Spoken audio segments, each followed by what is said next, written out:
हमारे पास yellow message आ जाएगा कि एयर रेड क्लियर हो गई, तो अब क्लियरेंस की साइरन क्या होगी? अभी अपन ये रुको बटन चला रहे थे, वो था कि अभी एयर रेड चल रही है।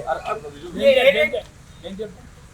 एयर रेड होने से पहले प्रिकॉशंस के लिए जो पब्लिक तैयार हो जाए, उसका डेमोन्स्ट्रेशन था कि ये खतरा है या नहीं। अब ड्यूरिंग वार के बाद में जिस समय क्लियरेंस हो जाती है, प्लेन चला गया, सारा काम हो गया, तब अब क्लियर क्या होगा?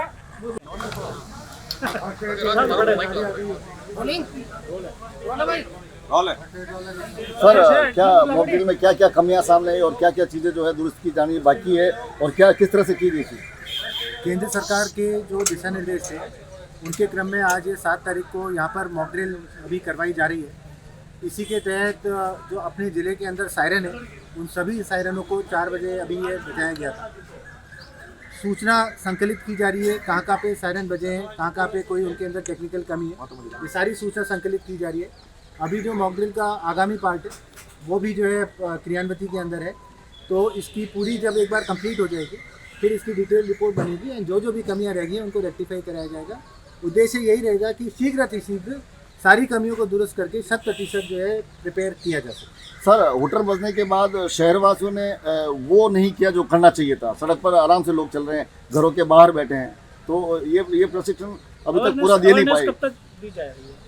जो है बेसिकली ये जो मॉकड्रिल है ये अवेयरनेस का ही पार्ट है। जैसा अपन सभी को पता है कि इससे पहले आज से 54 साल पहले इस तरह से सायरन बजे थे, तो नेचुरल सी बात है, एक पूरी जनरेशन है जिसको नहीं पता है कि सायरन बजने पे क्या करना चाहिए, इसीलिए मॉकड्रिल उसी अवेयरनेस का पार्ट है।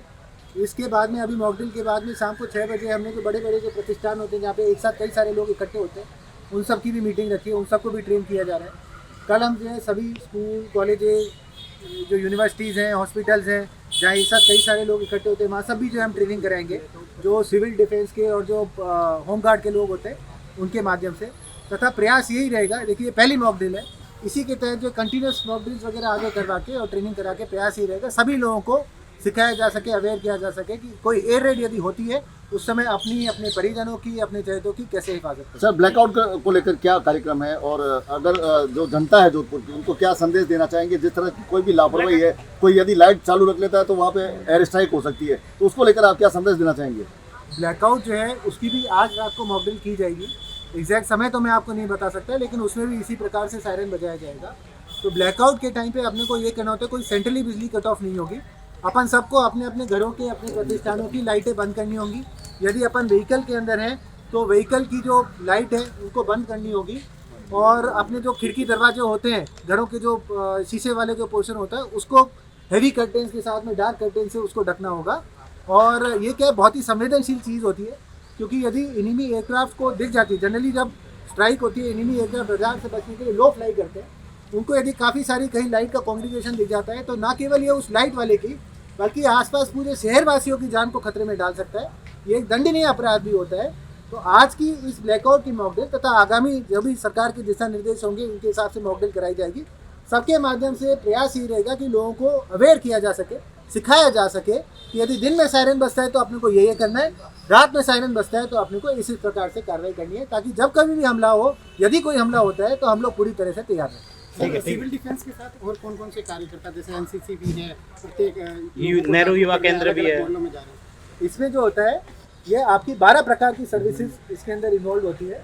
जैसे आपने बताया सिविल डिफेंस की होती है, अर्ली वार्निंग आपकी हो गई, वार्डन सर्विसेज होती हैं, वॉलंटियर सर्विसेज होती है, उसके बाद में मान लीजिए कहीं अटैक होता है तो रेस्क्यू सर्विसेज होती है, सालवेज सर्विसेज होती है, जो आपकी फायर सर्विसेज है ये होती है, मेडिकल सर्विसेज होती है।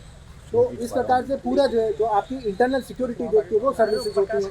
तो कुल मिला के 12 प्रकार की जो एजेंसीज और सर्विसेज हैं उसका इसके अंदर कोऑर्डिनेशन है। सर, एक बड़ी दिक्कत है, जैसे रात के समय जब ब्लैकआउट होता है और आजकल की जो गाड़ीज है वो वाहनों पर जो बिजली बंद और चालू करने का खर्चा नहीं होता हीरो 6 की गाड़ी में जो 2 व्हीलर है, तो उन लोगों के लिए क्या संदेश है? अपने को बेसिकली ना केवल अपनी बल्कि अपने हज़ारों लाखों और शहरवासियों की जान यदि बचानी है तो ब्लैकआउट के समय टोटल ब्लैकआउट की पालना करनी होगी।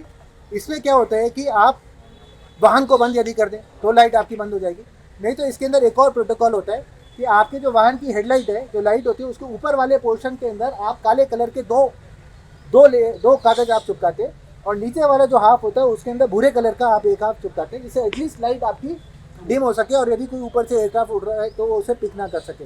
ये जो ब्लैकआउट है मैं आपको बताऊं ना केवल शहरी क्षेत्रों के लिए बल्कि ग्रामीण क्षेत्रों के लिए भी उतना ही इम्पोर्टेंट रहता है, क्योंकि ग्रामीण क्षेत्रों के अंदर यदि लाइट जल रही है तो कई बार क्या है, दुश्मन जो एयरक्राफ्ट है वो उसको नेविगेशन के रूप में यूज़ करके शहर तक टारगेट कर सकता है। इससे मेरी सबसे यही अपील है कि ब्लैकआउट की 100% पालना करें। अगर आप ये वीडियो YouTube पर देख रहे हैं तो हमारे चैनल को सब्सक्राइब करें और बेल आइकन को दबाना ना भूलें। अगर आप Facebook पर ये वीडियो देख रहे हैं तो हमारे पेज को लाइक करें।